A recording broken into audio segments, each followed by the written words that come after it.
Mga bagong gagamitan ng handog ng Embassy of Japan sa tahanang walang hagdanan sa pamagitan ng Grand Assistance for Grassroots Human Security Project sa Barangay Santo Domingo, Cainta, Rizal.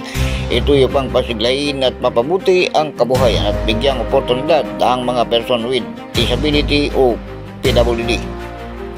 Nanguna sa turnover ceremony ng provision of equipment for improving the livelihood of person with disability si Honorable Yuri Mukaigawa, Second Secretary ng Embassy of Japan.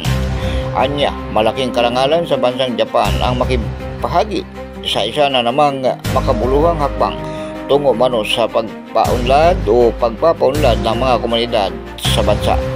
Pinulo rin ni Mukaigawa ang tahanang walang hagdanan para sa kanilang dedikasyon at pagsisikap na may sakatuparan ng proyekto mula ng lagdaan umano ang kasunduan noong Enero 23 sa tirahan ng Embahador ng Japan.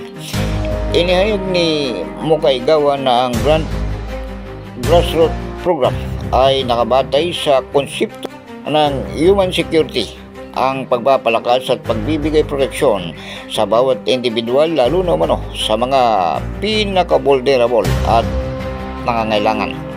Sa pamagitan naman ng programa na natiling matatag pangako ng Japan na suportahan ng mga proyektong lokal na nakatuon sa pagpapaunlad ng komunidad at pangmatagalang kaunlaran. Bilang tugon sa mga suliranin kinakaharap ng tahanang walang hagdanan sa mga lumang gagamitan na ginagamit sa loob ng mahigit 4 na dekada, nagkaloob ang Embassy of Japan ng grant na nagkakalaga ng $55,229 o mahigit 3 milyon para sa pagbili ng 10 set ng makinarya na gagamitin sa paggawa ng mga wheelchair, assistive devices at metal frames para sa mga upuan sa paaralan. Ayon pa kay Mukaigawa, inaasahan na ang mga makabagong kagamitan ay makatutulong sa mahigit 270 empleyado ng tahanang walang hagdanan at makapagbibigay umano ng mas maraming oportunidad para sa mga taong may kapansanan.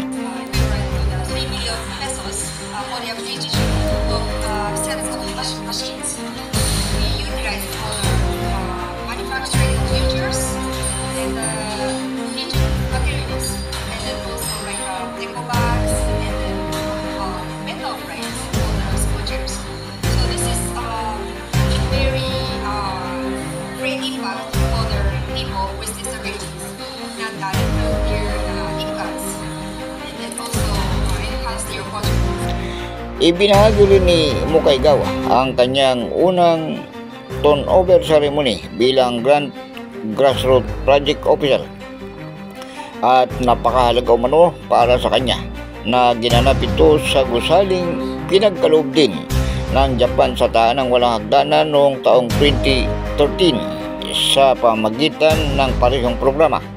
Kasama rin sa okasyon sina Rizal Governor Nina Risi Inares, Rizal Board Member Atty. Maria K. Ilagan at Virginia Rabino ng National Council on Disability Affairs.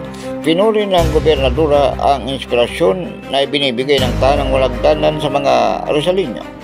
Dagdag pa niya, patuloy ang suporta ng pamahalang panlalawigan sa pagbili ng mga produktong gawa ng tahanang walang hagdanan. Kabilang na umano ang mga upuan na ipinamamahagi sa iba't ibang lugar sa Rizal. Ako si Edwin Moreno sa Kalawit News, una ka sa balita.